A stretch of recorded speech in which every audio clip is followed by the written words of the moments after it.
अस्सलाम वालेकुम नाज़रीन, आप हमारा यूट्यूब चैनल देख रहे हैं। उम्मीद करते हैं कि हमेशा की तरह आप सब ठीक होंगे। तो सबसे पहले नाज़रीन, जिस तरह के आपको पता है कि आज से 1-2 दिन पहले एक लाहौर में पीटीआई का पाकिस्तान तहरीक इंसाफ ने एक भरपूर तरीके से एक बहुत बड़ा कामयाब जलसा किया। तो उस जलसे के फ़ौरन बाद अली अमीन गंडा साहब के ऊपर एक दहशतगर्दी की FIR दे दी गई पंजाब हुकूमत की तरफ से।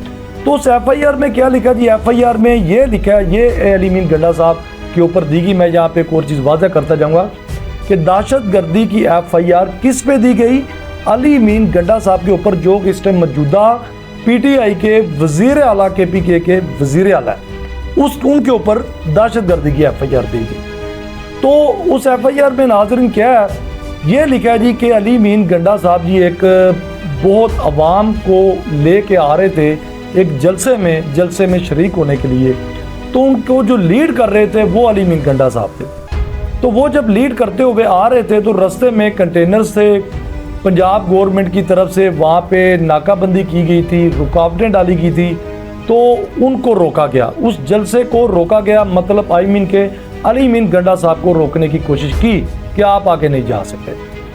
तो जब उनको रोकने की कोशिश की तो अली अमीन गंडा साहब ने डेफिनेटली मुज़ामत करनी थी कि हमने वहाँ पे पहुँचना है, हमें आपने इजाज़त दी हुई है, हमें हाई कोर्ट ऑर्डरों के साथ हमें परमिशन मिली है, हमें इजाज़त मिली है, हम उस इजाज़त पे एक जलसा करने के लिए जा रहे हैं। तो आप हमें कभी नहीं रोक सकते। आप कैसे रोक सकते हैं? किस तरह आप रोक सकते हैं?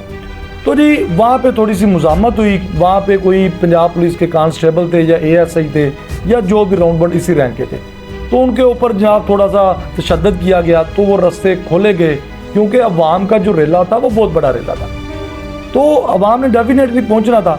तो जब वहाँ पे उन्होंने जगह, वो जो नाका था, जगह जहाँ पे कंटेनर रखे थे, उन्होंने हटा के क्रॉस करके जलसे में पहुँचे। तो लिहाजा नाज़रीन, जो हुकूमत की तरफ से जो बयानिया उन्होंने हुकूमत ने जारी किया, अब जो हुकूमत का मौक़िफ़ है वो नाज़रीन ये है जी कि अली अमीन गंडा साहब को रोकने की कोशिश की, भाई हम आपको आगे नहीं जाने दे सकते। तो अली अमीन गंडा साहब ने वहाँ पे मुज़ामत की, तो लिहाजा कानून की खिलाफ वर्जी की हमने, इसलिए दहशतगर्दी की FIR दी एक वज़ीर आला के ऊपर। तो नाज़रीन, यहाँ पे मैं 1-2 चीज़ें और भी वाज़ा करना चाहता हूँ, पर एक इससे पहले मैं आपको ये बताऊँ कि ये इस चीज़ पे आपने इस चीज़ को नोट करना है, इस चीज़ पे आपने बड़े गौर से ये आपने बात सुननी है कि कानून की खिलाफ वर्जी।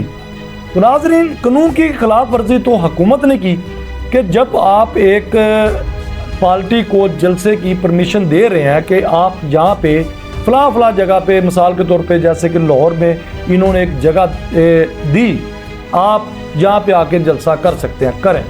तो हाई कोर्ट के भी हुक्म था, ऑर्डर थे कि आप फ़लाँ जगह पे आके, लाहौर के इस जगह पे आके आप यहाँ पे जलसा कर सकते हैं इतने टाइम के लिए। तो नाज़रीन, जब एक हाई कोर्ट, एक जस्टिस साहब ऑर्डर दे रहे हैं, फिर ये हुकूमत खुद दे रही है, परमिशन दे रही है कि आप जलसा कर सकते हैं, तो उसके बाद वहाँ पे इन्होंने अली अमीन गंडा साहब के आगे रुकावटें क्यों डाली, कंटेनर्स क्यों रखे? तो हुकूमत की जो हुकूमत ये कह रही है, बयानी इन्होंने एक बनाया है कि जनाब कानून की खिलाफ वर्जी, तो हमने जनाब इनके ऊपर FIR दी। तो कानून की खिलाफ वर्जी अली अमीन गंडा साहब ने तो नहीं की। कानून की खिलाफ वर्जी जो की, ये तो हुकूमत ने की है कि एक जगह पे आप उनको परमिशन दे रहे हैं, इजाज़त दे रहे हैं कि आप आगे करें, इस जगह पे करें, तो फिर आपने रुकावटें क्यों डाली? तो डेफिनेटली उसके बाद अगर इन्होंने ये कानून की खिलाफ वर्जी की FIR दी, तो मेरे ख्याल में अली अमीन गंडा साहब को कोई इशू नहीं, पूरी कौम को कोई मसले वाली बात ही नहीं। इनके FIR से कोई बंदा भी नहीं डरता।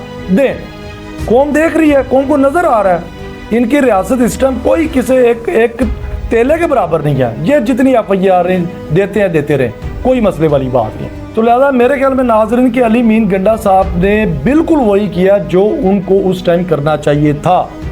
तो लिहाजा नाज़रीन, यहाँ तक तो आपको क्लियर एक चीज़ हो चुकी होगी कि कानून की खिलाफ वर्जी अली अमीन गंडा साहब ने की या कानून की खिलाफ वर्जी इस हुकूमत ने की, पंजाब हुकूमत ने की। तो यहाँ तक मेरे ख्याल में आपको सही तरह समझ आ चुकी होगी। बहरहाल आगे चलते नाज़रीन की हुकूमत इस टाइम क्या क्या काम डाल रही है, क्या क्या हरकतें कर रही है, बिल्कुल बेवकूफ़ों वाली और बच्चों वाली। फिर ये कहते हैं जनाब कि अवाम के अंदर हमारी मकबूलियत नहीं है, ये हो गया वो हो गया। अभी अवाम ने बहुत अरसा आपको देखा, अवाम 75 साल से आपको देखती आ रही है, तो लिहाजा और नहीं चलने वाला। बाहर आगे चलते हैं कि इसके बाद इस हुकूमत ने क्या काम किया जी, कि एक टिकटॉकर है जी नदीम नानी वाला के नाम से, उन्होंने जी एक अपनी गाड़ी के ऊपर नंबर प्लेट उन्होंने एक 804 के नाम से के नंबर से एक उन्होंने एक नंबर प्लेट एक्साइज से पैसे दे के बनवाई लीगल तरीके से, और वो उन्होंने अपनी गाड़ी के ऊपर लगाई। और जी हुकूमत ने क्या काम किया जी, उस जो टिकटॉकर था नदीम नानी वाला, उनको जनाब पुलिस ने पकड़ा और गाड़ी को बिल्कुल आगे खड़ा करके, नदीम नानी वाला को खड़ा करके नंबर प्लेट के आगे, और पिक्चर थी, पिक्चर के बाद जनाब मरीम नवाज़ को सेंड की गई कि ये ले जनाब मैम, हमने आपकी जनाब पूरी जनाब आपकी हुक्म की तमील की है, तो ये जनाब हमने पकड़ा है। और उनको प्रूफ दिया गया कि ये देखे गाड़ी के सामने, और अवाम को दिखाया गया जी कि ये कि मतलब अवाम को दिखाने का मकसद, पिक्चर का मकसद मतलब अवाम को चैलेंज किया कि ये देखें जनाब, जो 804 का नाम लेगा उसका अंजाम यही होगा। तो ये खैर बड़े अरसे दराज से ये डराते आ रहे हैं, डराते रहे। अब यहाँ पे जी कानून की नाज़रीन, जहाँ पे भी अब देखें कि कानून की खिलाफ वर्जी, कानून की खिलाफ वर्जी पे खिलाफ वर्जी, खिलाफ वर्जी पे खिलाफ वर्जी कौन कर रहा है? ये हुकूमत खुद कर रही है, सिर्फ अपना इक़्तिदार बचाने के लिए कानून का इन्होंने बेड़ा गर्क कर दिया कि एक बंदे ने लीगल तरीके से एक्साइज दफ्तर जाता है और वहाँ पे जो भी उस नंबर का रेट होता है IK 804, मतलब इमरान खान 804, जितने भी पैसे होते हैं वो लीगल तरीके से हुकूमत का जो टैक्स होता है, एक्साइज को हुकूमत का टैक्स पेड करता है। पेड करने के बाद वो अपना नंबर अपनी मर्जी का, जो कि एक्साइज की तरफ से, हुकूमत की तरफ से अलाउ किया गया है, वो नंबर गाड़ी के ऊपर लगाता है। तो उसके बाद टैक्स पे करने के बाद एक लीगल तरीके से, अगर उसके लीगल तरीके से होने के बावजूद अगर उस पर FIR दी जाती है, तो देखें कि कानून की खिलाफ वर्जी कौन कर रहा है। सिंपल, आप खुद फैसला करें। तो यही मेरा आज ब्लॉग बनाने का मकसद था कि इनकी यही हरकतों से, ये जो हरकतें कर रहे हैं बार बार, ये इनका बैंड हो चुका है। ये जब बंदा डूबता है ना, जब बंदे पे सवाल आता है, तो उससे कुछ दिन पहले, चंद घंटे पहले, चंद दिन पहले वो इसी तरह की बेवकूफ़ियों वाली हरकतें करते हैं, ठीक है, इसी तरह की छोटी छोटी चबलें मारते हैं और बड़ी बड़ी चबलें मारते हैं। फिर जो इक़्तिदार में बैठा होता है, जब जिस इक़्तिदार पे सवाल आना होता है, तो उनसे फिर इसी तरह की कुछ हरकतें होती हैं, जिस तरह की ये हरकतें मरीम नवाज़ कर रही है। तो लिहाजा मेरे ख्याल में आपको समझ आ चुकी होगी, इसकी मैंने वजाहत की है कि ये जो तोहमत लगा रहे हैं बार बार जी, कानून की खिलाफ वर्जी, कानून की खिलाफ वर्जी, तो आपको वाज़ह करना था कि कानून की खिलाफ वर्जी कौन कर रहा है। तो इसी के साथ आज के लिए इतना था, मुझे इजाज़त दें, नेक्स्ट अच्छे ब्लॉग के साथ मिलेंगे। अल्लाह।